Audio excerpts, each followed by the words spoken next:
Welcome to C Major Before the Show, where we inform you about what's coming up on the C Major radio show. You're here with us on a Saturday afternoon. We have shout-outs, we have honorable mentions, and we have some piano stories and the lesson of the day. D, E, and A chords is coming up right here on C Major Before the Show.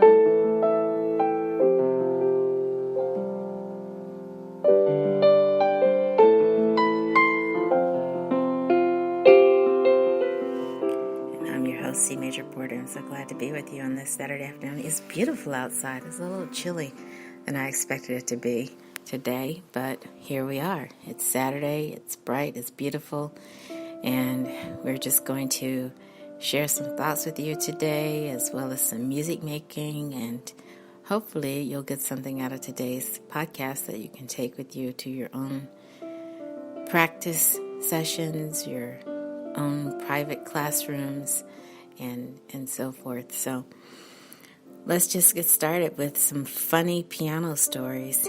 I had a student this week that didn't understand what lilt meant, and this is still ongoing. Now I'm finding out it's not just one student, it's several students. And here it was on a training app for a piano, and the question was, listen to this excerpt and see if you agree there's a lilting quality to the music. And so the student missed the question and was told that there was yet a lilting quality to the music. So then the question became, well, what does lilt mean? So anyone who's ever taught private piano, sometimes you make assumptions. Let's say it that way. That's the best thing to do, but you just kind of assume that everyone is on the same page, and then when you find out they're not, it really becomes your job to make sure they get on the same page or they have some sort of understanding. So we went back and forth for a little while, and I still think, the student wasn't getting it. I said, okay, think of something that's slightly hesitating or something that's not quite, there's some sort of a delay. I was using all these different words, and then finally at the end I said, well, when I think of lilt, I think of something limp, I think of something hesitating, wilt. Do you know that word? And then the student said, yes, but wilt means something that's withering away. I said, well, think of what happens with spinach. It's not withering away, but it becomes sort of limp. That's what I mean by a wilt. And so if you can think of how music may not sound quite as crisp when you're making the music lilt, especially in 6/8 time, then maybe you can get some sort of picture. And the light bulb went on. So who knows? There are certain things that you can say, and that's why we have piano pedagogy, so we can talk about things in a different way so that all learners get your meaning. So it was the case in the description of today's show. We talked about vanilla, we talked about fudge in our description, we talked about heavy chords versus happy chords, and sometimes you have to use that type of language, and I just recall that my teachers never did.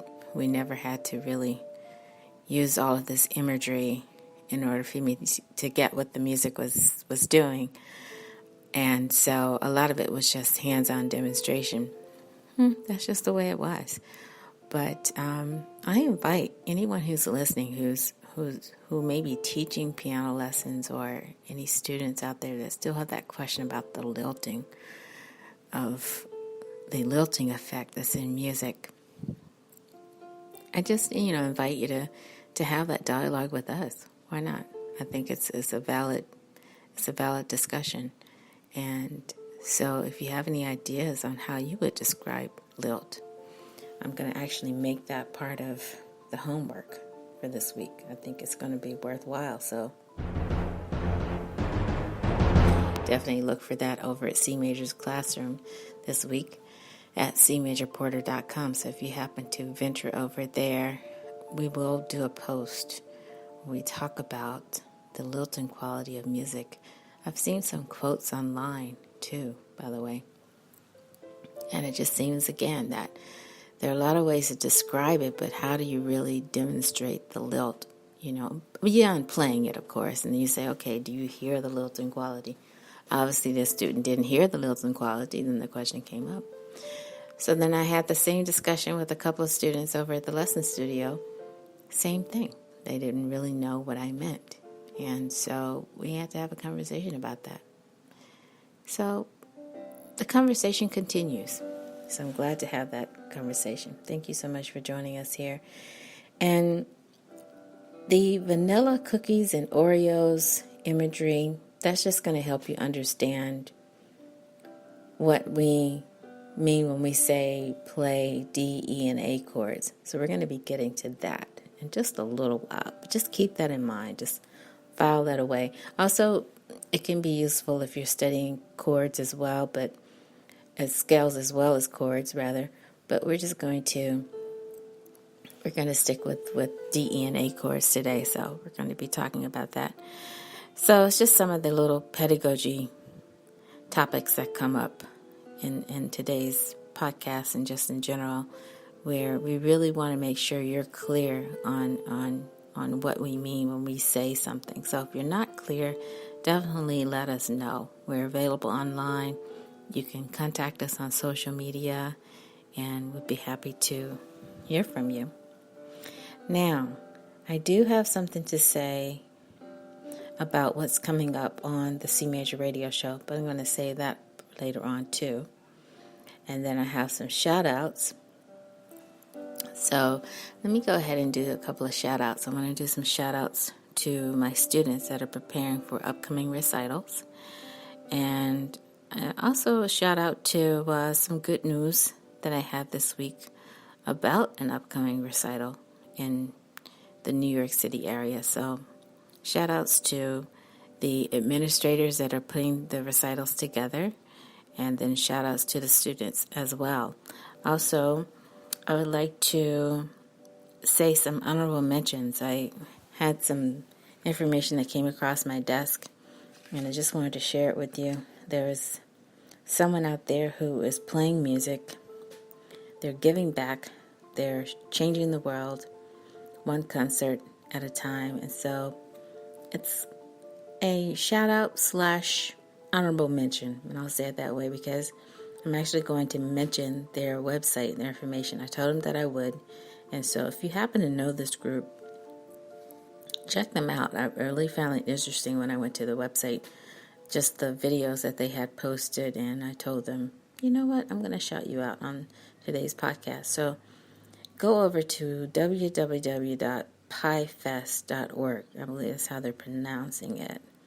And it's spelled P, and all in caps, PIFEST. And I did look it up myself, so if you go over there, you'll see what they're doing. It's a website devoted to soul music, to R&B. It looks like to me they are presenting concerts as part of a nonprofit effort. And so that's the reason for the .org. But if you have an event, I think what they do is just show up and then try to help you raise money for your event through music making. So shout out to PyFest, and then shout out to my students who are prepping for recitals.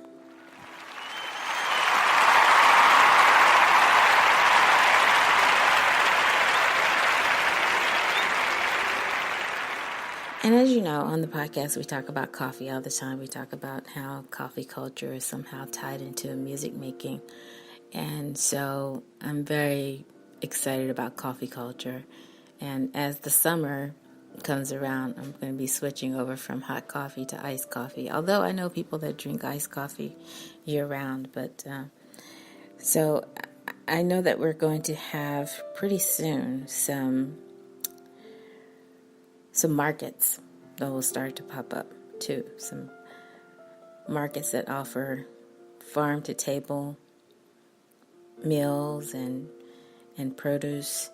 And so I came across this roasters and craft coffee company, and they were really super nice. So I'm hoping to come across their coffee again this summer, but I'm just going to go ahead and shout them out because they were super nice. So if you happen to be in the greater New York City area and you hear about this company, then I would check them out. It's called Greenwood Lake Roasters, and they offer craft coffee, organic and fair trade. And I had a chance to sample some of the coffee. It was really, really good. So check them out. Their website is www.gwlrcc.com, and they're called Greenwood Lake Roasters. So if you're excited again about coffee culture, as I am, then this is a shout out as well as an honorable mention to them. So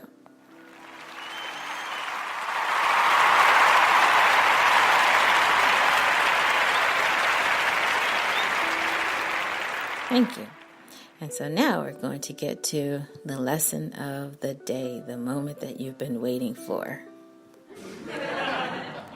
Yes, I appreciate the sense of humor because I posted a picture, and I did hesitate to post this. I thought, should I post a picture of bacon? Why not? Bacon is such a popular thing nowadays.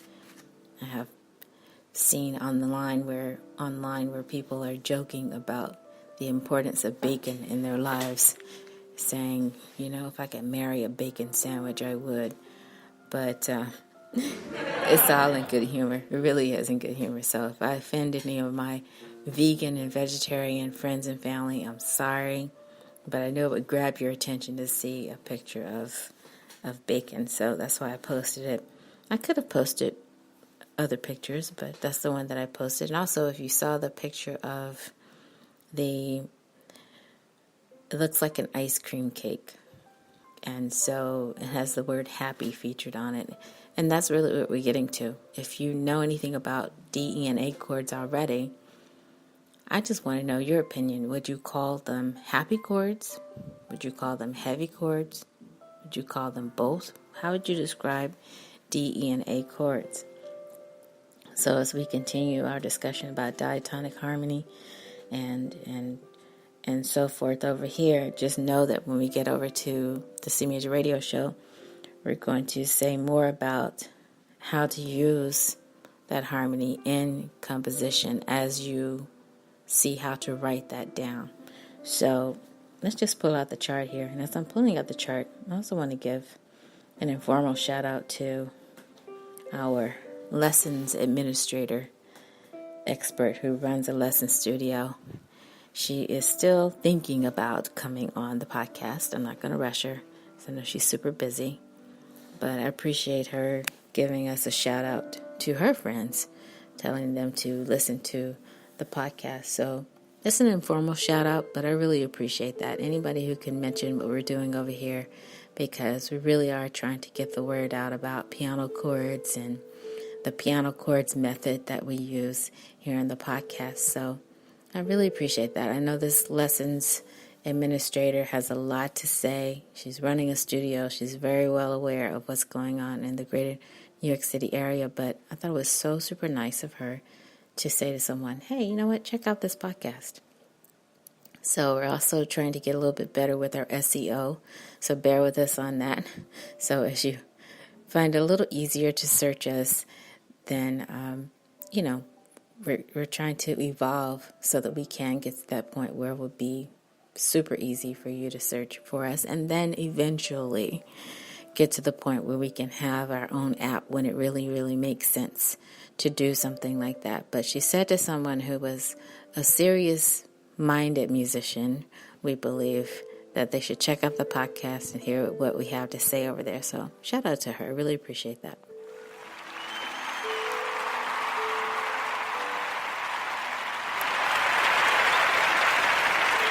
Thank you so much. And so, D, E, and A. If you're looking at the piano chords chart that is plastic, and I know for the sake of the environment, we're trying to get away from plastic. I totally understand that. But this happens to be printed on plastic. And it's the one that has the dots. So if you go to that first column, you can go down, you can see the red dots are pictured on D, which is the white key in the middle of the two black keys. So think 1, 2, D is in the middle. And then you go over to your black key, 1, 2, 3. You play that, if you're counting right to left, then you play that one black key for the middle note. We call that F sharp. And then 1, 2, 3, A is there. So A is in between two of the three black keys. So the chord would be spelled D, F sharp, A. That's how you would spell it. So it's just so interesting because, again, you know, in the interest of pedagogy, if you say pedagogy, it's okay. We're talking about the same thing, but one student was studying a method that described it as vanilla and chocolate. So think of it as a vanilla cookie with chocolate in the center, if you're thinking about a D chord. And an E chord could be described the same way as well as an A chord. And so now what I'm going to do, and what I'm trying to do, is get away from playing on an actual piano and just showing you more mobile ways that you can access your music making. So we are turning on our GarageBand again today. Okay, and what I've done is just made it possible to see musical typing so that I can go in and play a D chord. Now, if you're seeing what I'm seeing, you will see musical typing. I've chosen grand piano on stage, and then I'm going to use my S key on my computer keyboard to play a D note. Okay, so you can probably hear that. And then I'm going to use my T key to play the F sharp. And then I'm going to use my H key to play the A. Okay, so we have... Okay, can you hear that? So that's a D chord. So what I'm going to do now, just so it won't clash with the music, the recorded music that's playing, I'm going to stop that for a moment.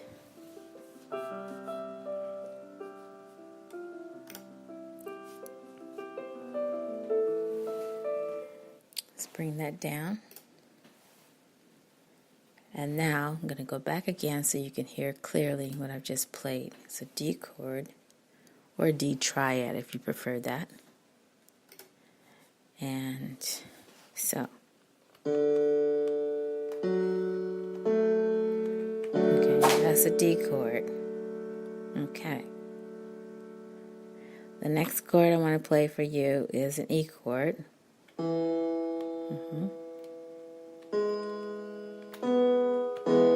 Okay, so again, if you're typing on your computer keyboard, you would actually type a D, you would type a Y, and then you would type a J so that you can hear an E chord. Okay, and then let's hop on over to A, so then we know for the computer keyboard, A is actually H on the keyboard, and then we would go to O for a C sharp, and then we need to hit the semicolon for the A chord. Okay? So hopefully you're able to find that. And so again, the way we're describing that is the vanilla fudge effect, if you see it that way. It's just a different way of describing black and white key relationship, really. And so if you were playing the piano by colors, then you would just describe it as whatever color you've assigned to the key. It could end up being strawberry with peppermint with, I don't know, vanilla. You know, if you decided that D should be a red key and T should be, S should be a red key, T should be a straight key, like red and white, and then H should be a vanilla key, like a yellow or something like that, if you're going with color coding. So D, F sharp, A is really what we're trying to spell here. I encourage all of my students, find the best way that you can make something clear to yourself. So we really do aim to be, and I think the word to describe it, without sounding political, of course, but the word to describe it would be democratic compared to autocratic, meaning I'm not going to force you to think of learning music in one particular way, although I have my opinions about that. I have my opinions about which way works best. But, I really do like to have my classroom set up so that if a student says, you know what, I don't really get it this way, but I get it that way. Or if I can help turn that light bulb on, then I'm very happy about that, as long as you get it. That's really what it is. So I think you have to get it in a way that's clear for you. Now, what I don't agree with is sometimes students will say, when they're learning to read on the staff, I'll just turn the book upside down so I can figure out, the opposite of reading this, so I can see what my left hand is doing or my right hand is doing. I don't agree with that. Don't just turn the book upside down. Just please don't do that. But that's a conversation that's better suited for our other podcast, which is the C Major Radio Show. So I hope to see you over there on tomorrow. I'm so excited. I can almost burst with excitement. I can hardly contain my excitement. That's really what I'm trying to say, because I'm very excited about the developments over there and working with the podcasting professionals on getting that show up and running on this platform. Very exciting stuff. So thank you for that. And so D, E, and A are the chords we're talking about today here on C Major Before the Show. And by the way, you probably wonder, well, why is she calling it C Major Before the Show? I mean, there are some shows that take place after the main show, but we thought that it's almost like if you ever go to a concert in New York, at the New York Field at Carnegie Hall, someplace where there's a pre-concert lecture, we kind of want to be the lecture before the main show to kind of break it down so that it can be talked about in the plainest terms, the clearest terms possible. And then when you actually get over to the main show, then you really get the big lesson over there. So I'm excited about today's podcast because I was able to hear some really, really great music making. I'm going to get to that in a moment. Just bear with me. But it has to do with the D chord and has to do with the key of D. Now, over here, we don't talk that much about scales. We don't talk that much about key signature. But I will say in the key of something.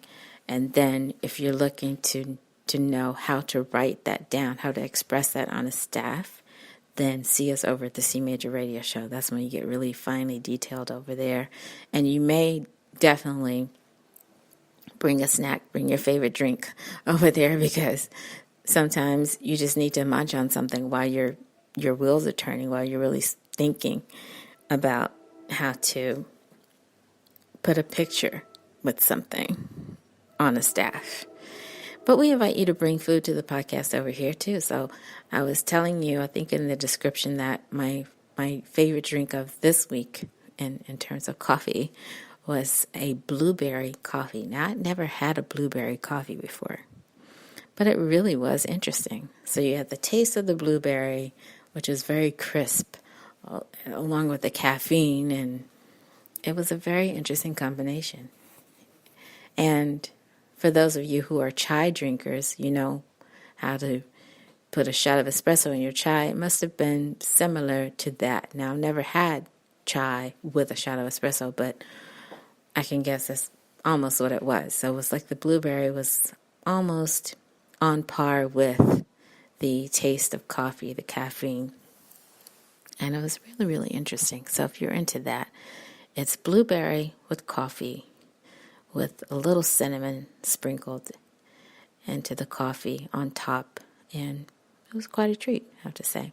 So feel free to bring your favorite drink to the podcast. It could be tea, it could be coffee, it could be just straight water, something else. Right now I'm not drinking anything. If I do take a break, a little music break in a moment, it's going to be maybe to get some juice, some vitamin C, and then come back and continue our conversation. You're here on C Major Before the Show. We're talking about D, E, and A chords. We're talking about different ways to talk about these chords today. And so the first chord we've talked about so far is D, a D major chord.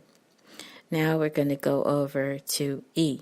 So if you see E on the same chart, you'll see 1, 2, E is to the right of your 2 black key group. And then go ahead and play your G sharp, which is in the middle of your 3 black key group, and then play your B, which is to the right of your 3 black key group. So visually, if you're saying this, then you know what it looks like. You can see the red dots. But if you're out and about, you're driving around, we hope that we can give you a visual. So again, think in terms of vanilla and fudge. Vanilla, fudge, vanilla, basically. So it's an inside-out Oreo, if you want to think about that, or vanilla sandwich with chocolate middle. Just however you want to think about it.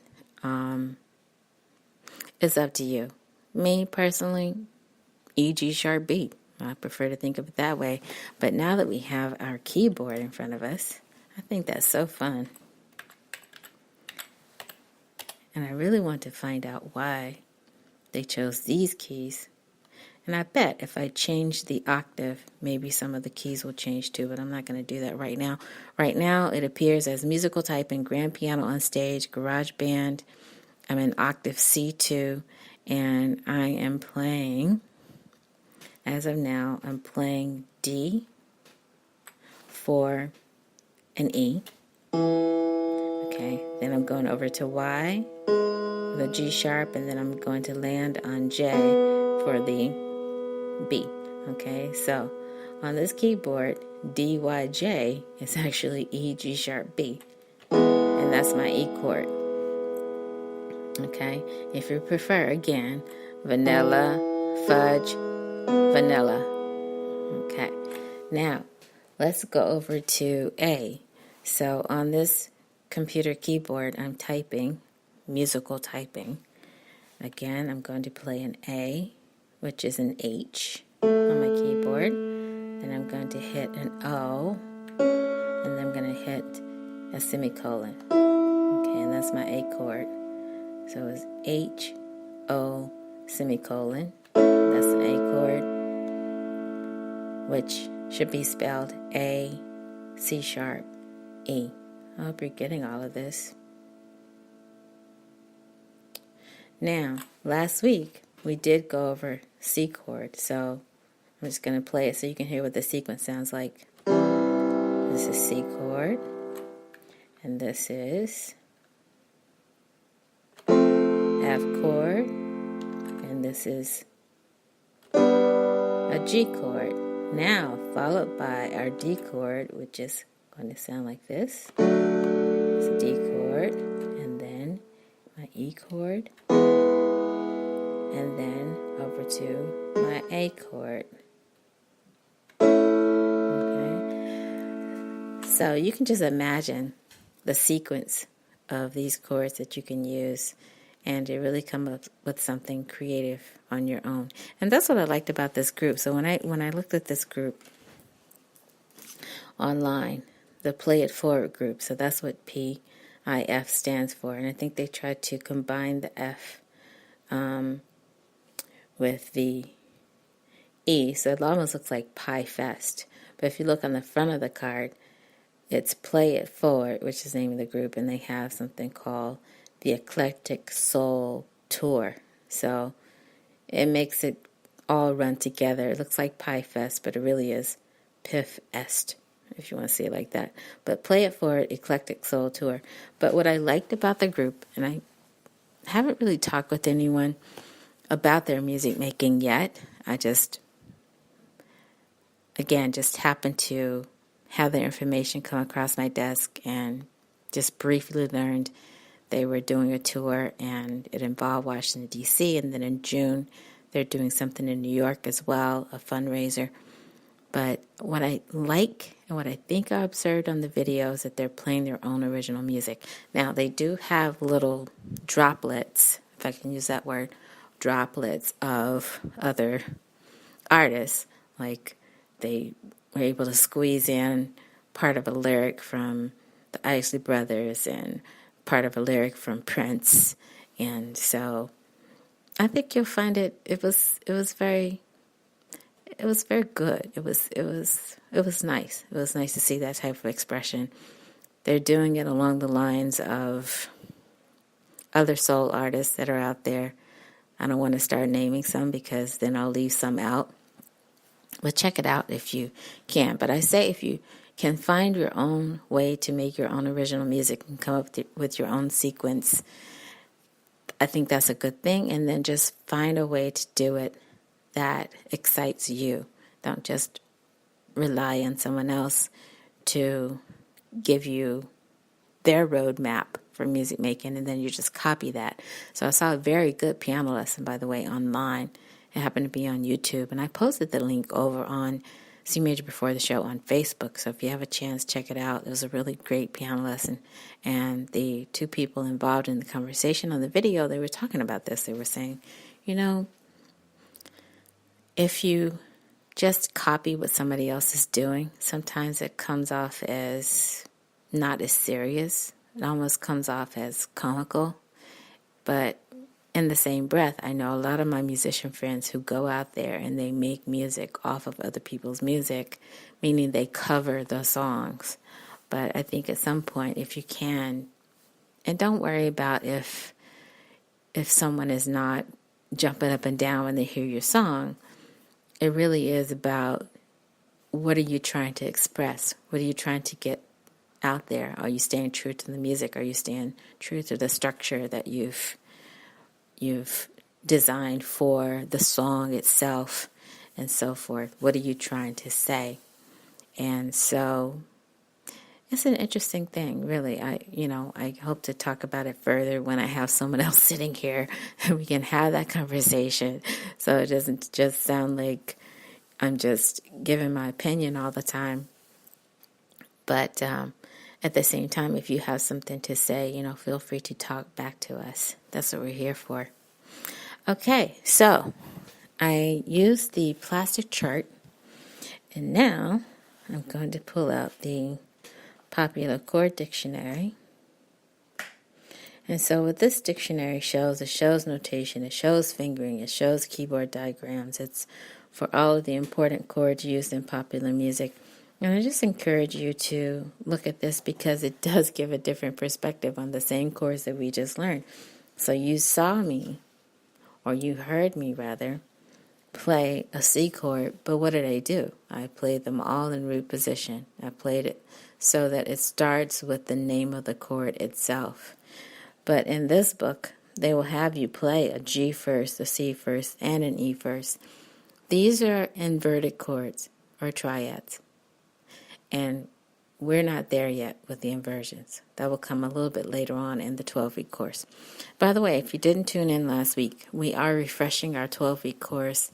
We're coming up with the piano chords method here, live with you here on this podcast.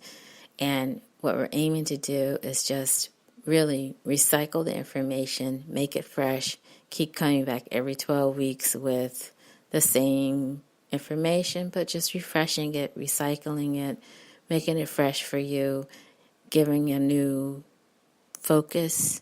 Our first focus was chords for parents, or piano for parents. Now it's chords for all, and then we'll decide what we'll call the next set of 12 weeks. But it's kind of fun for me. It's almost like presenting the same information all over again once a quarter. You just present the same information and try to make it tighter and better and more fun for the listeners. So thank you so much for tuning in. So now, let me just get my computer going again. And so the lesson D, E, and A is what we're talking about today. What I want to do now is turn some music on. I'm going to come back in just a moment because now I'm going to bring you the piece, the score from the piece. Don't worry, it's just a score, but I'm going to tell you everything I want you to get from the score. And then I think you're going to like this. So I'm going to play some music for you, and we'll be back in a moment. You're listening to C Major Before the Show.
C Major Before the Show. Thank you so much for tuning in today. I really appreciate your time and your attention. And you know what? If you are ever interested in knowing a little bit more about the piano music that's played on the podcast, the way we're using it is just really for background music and interlude music. And so I have some friends that have been really, really supportive over the years, and even recently, really. They've been really telling me some really good feedback about the music that you hear on the podcast. So we appreciate all the feedback we can get, really. And if you want to know how to find this music online or elsewhere, let me know. Or if you want to put in a special request, we can help you get your hands on the music, so to speak. So what I'm trying to do now is just decide which direction I want to go in next. So I don't want to spill too many beans, but I'm excited about the future. Let me just say it that way. So you're here on C Major Before the Show, and I'm talking with you about chords. I'm talking about D, E, and A chords. And what we're going to do next is just take a look at the score from some music that I heard this past weekend.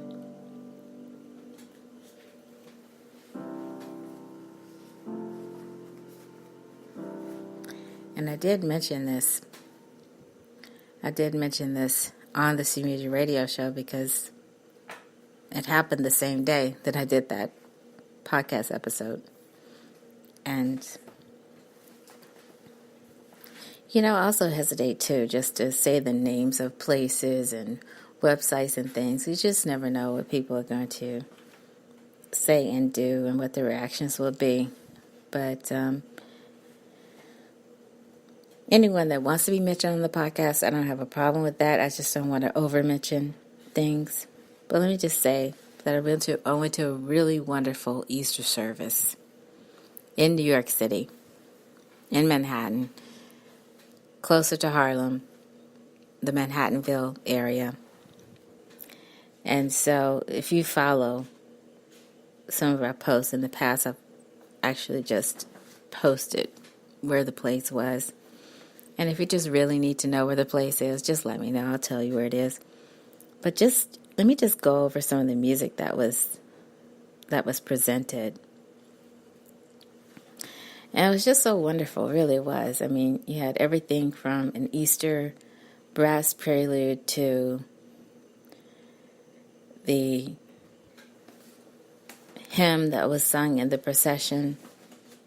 And then you have other music that's in between. You have anthems.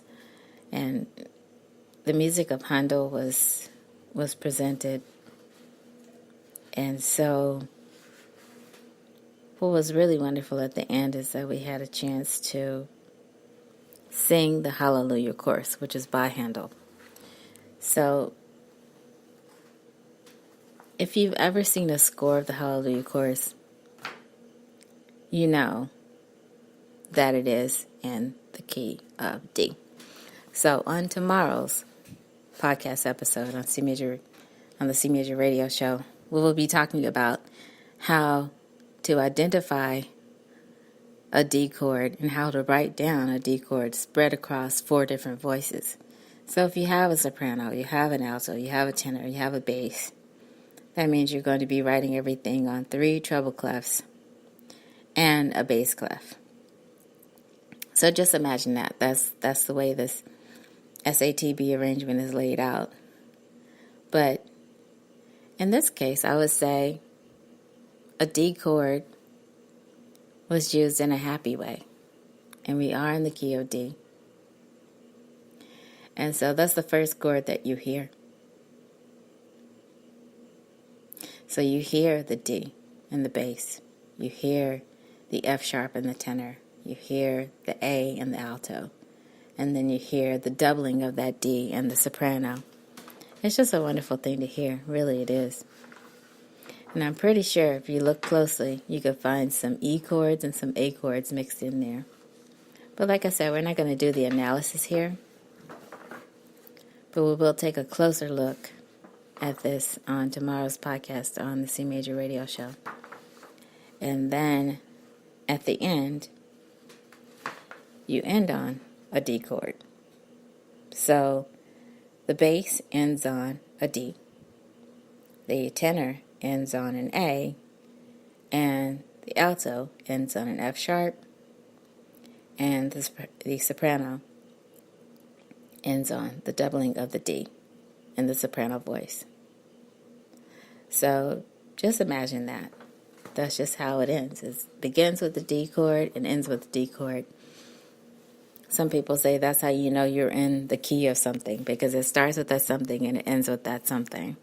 So if you want to know how it's going to look on the staff, definitely come see us tomorrow. We'll probably be broadcasting live, tomorrow afternoon. I think that's the goal, is to capture your attention on a Sunday afternoon. A lot of families are out and about, but they're spending time together, and it may be easier to listen to the podcast as a family and see if you can get something out of the podcast. That's what we're aiming to do. So I'm excited about that. So Hallelujah Chorus, Handel, happy or heavy? Would you describe them as happy chords, D, E, and A? I would say it's happy. But it's also heavy, just the way that he went through the whole Hallelujah Chorus in the first place as a composer. The organization of it, really. And if you want to dig a little bit deeper to find your own analysis, where do you hear those D chords? Where do you hear those E chords? Where do you hear those A chords? And so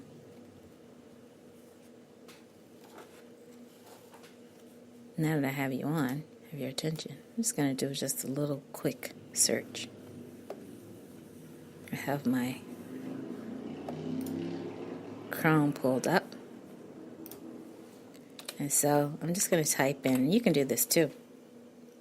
Turn my music up for a minute so it doesn't sound too dry. You don't hear too many outside noises. Analysis.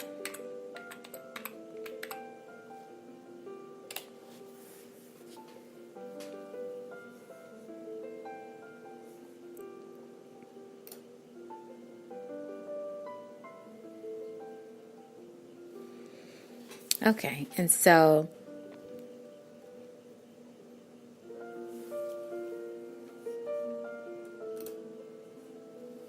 the first question that pops up, it says, what is the form of Hallelujah Chorus?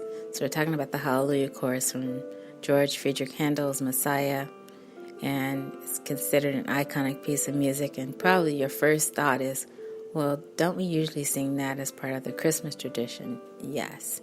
But this is the second time I've heard this particular church present the Hallelujah Chorus at Easter time, and it was very exciting. Then you have something called the Pure Power of Handel's Hallelujah Chorus. You can look that up for yourself. There's some music appreciation postings out there as well.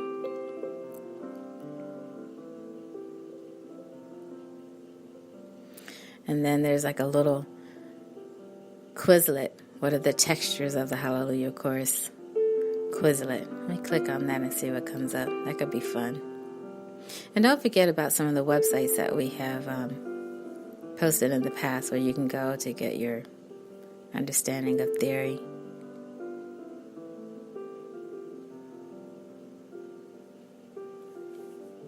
Okay, so let me go back here and see if I can pull it up again.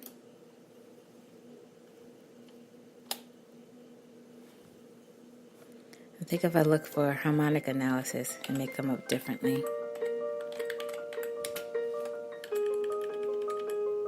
Oh, there's a PDF. And there's a worksheet.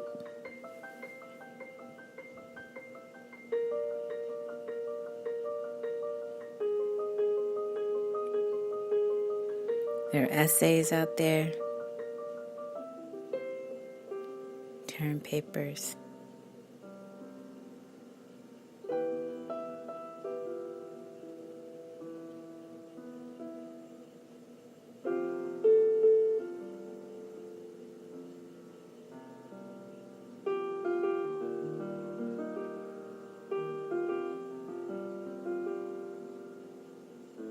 Oh, it looks like the pentatonics has done something. But I don't know if that's the Hallelujah from the Hallelujah Chorus Messiah, but maybe. Okay, so you know what? Look this up, see whatever you can find. That's not going to be part of this week's homework anyway. We're more interested in this week's homework, talking about how would you describe lilt. So let's just look that up really quickly because some very interesting things are coming up for that. How would you describe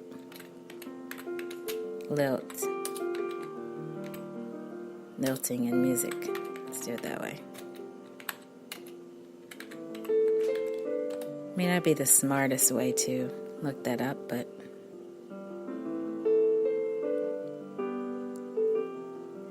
and so I think this is what my student was doing, and then she was just coming up with just lilt, definition of lilt in a certain dictionary. But I think it really depends on which search engine you're using too. Lilting effect.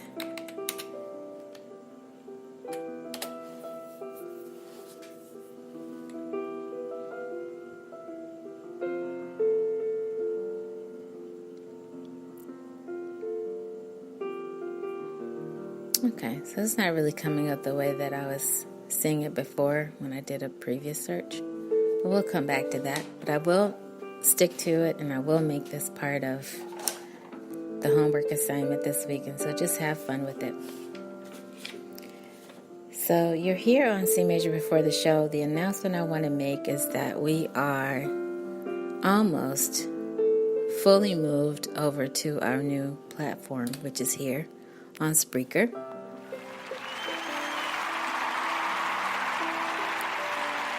I'm excited about that because I have to finish converting everything completely, and then I will let you know when that happens. But definitely see us tomorrow. I can't say if we're going to be live or if we're going to pre-tape. And so either way, we'll be on, and you'll be able to hear us in the afternoon.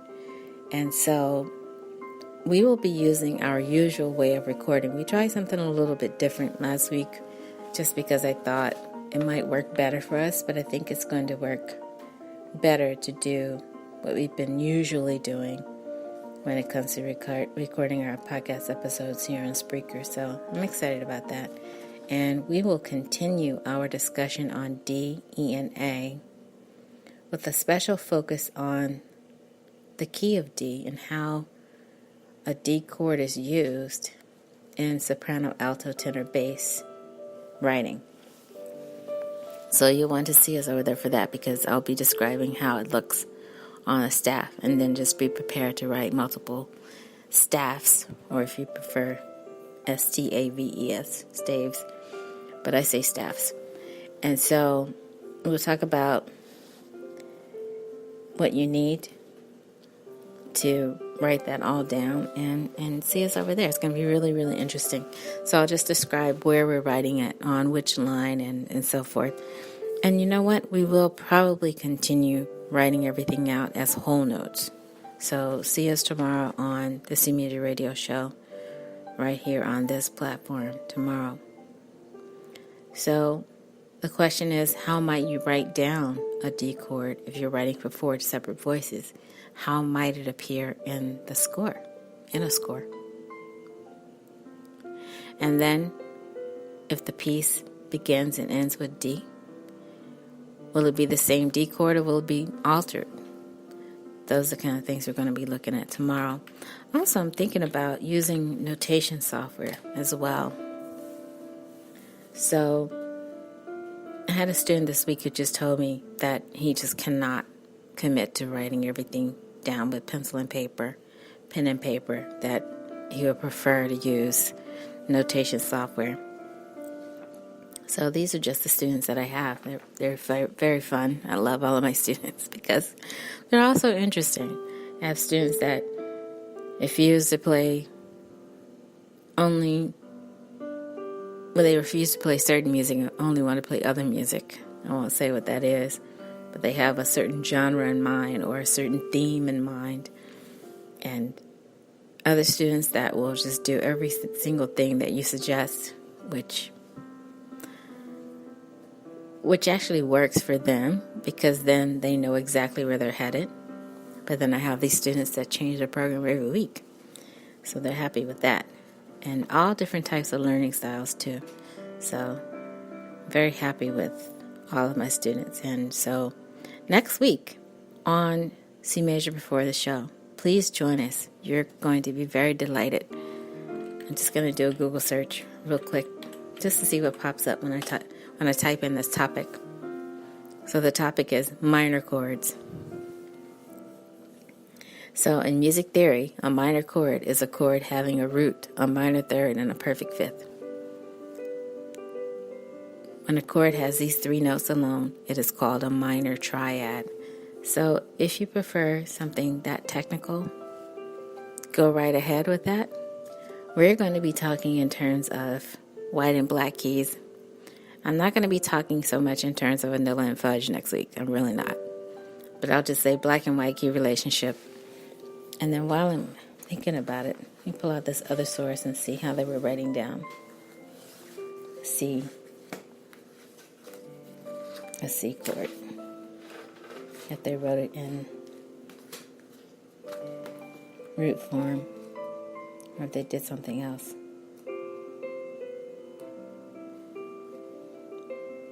They did. They wrote it in root form, so they wrote it as C-E-G. So you can see that, and then it's pictured that way. And even though you can see the staff on the same page where they wrote that they doubled the C in the bass, you don't really see that as outlined on the keyboard. So this is, if you're looking at the original piano chord finder, they use dots, but not red dots. And then they just show exactly where these dots begin on C. The C note next to the two black keys to the left, E to the right of the two black keys, and then G. 1, 2, 3. G is there. So basically you're seeing note, space, note, space, note. And if you think in terms of vanilla and fudge, it's all vanilla. So those are vanilla chords for C. Now, that was from last week. If we look at today's for D, you're going to probably find the same thing. So let's go over there. And they do go in this book, they go chromatically. So you have C followed by D flat.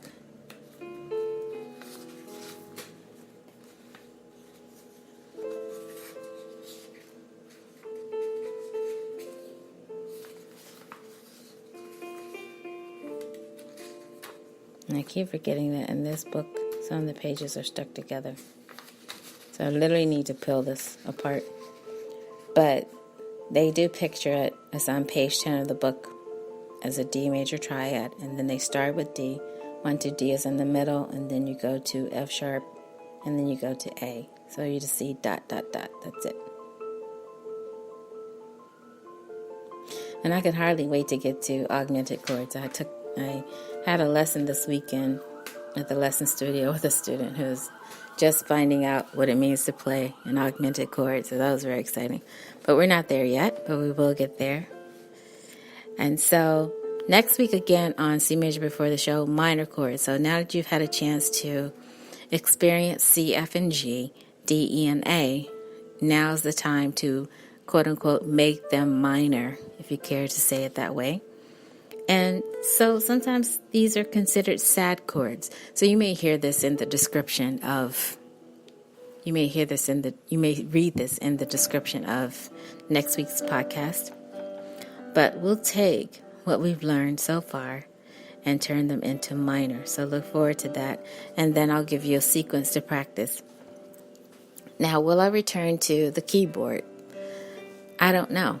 I think I'm going to try to stick with the computer keyboard and then just stick with what we're able to do on the computer, and then maybe even bring out the notation software to see if there's a way to find the keys there too as well. So I'm thinking of I'll see what we'll do with the notation software tomorrow first over at the C Major Radio Show, and then I'll see if it's possible to bring it over here, but not focus so much on notation, but focus on if you could outline these same notes, either using chord symbols like a lead sheet. We'll talk about that. Something to look forward to. So, but for today, for the weekend, keep the vanilla and the chocolate combination thing going. It's just for fun, right? And if you tune in tomorrow to the C Major Radio Show, try to take part in our interactive poll. We're going to try to make it interactive tomorrow for the first time live on the podcast, not after the podcast. And usually we tell you when we've posted the poll so you can take part in that. And I think it's going to be fun. It's going to be a fun poll. It's going to be a good one. I think you'll enjoy it. And so, again, remember to see us over at cmajorporter.com, C Major's Classroom, for the homework that we'll post over there, which has to do with the lilt. So see us over there. We'll probably post that tomorrow sometime as well. But I want you to, in the meantime, have a great weekend. And then we'll see you next time right here, exclusively on the Spreaker platform. Thank you all for listening.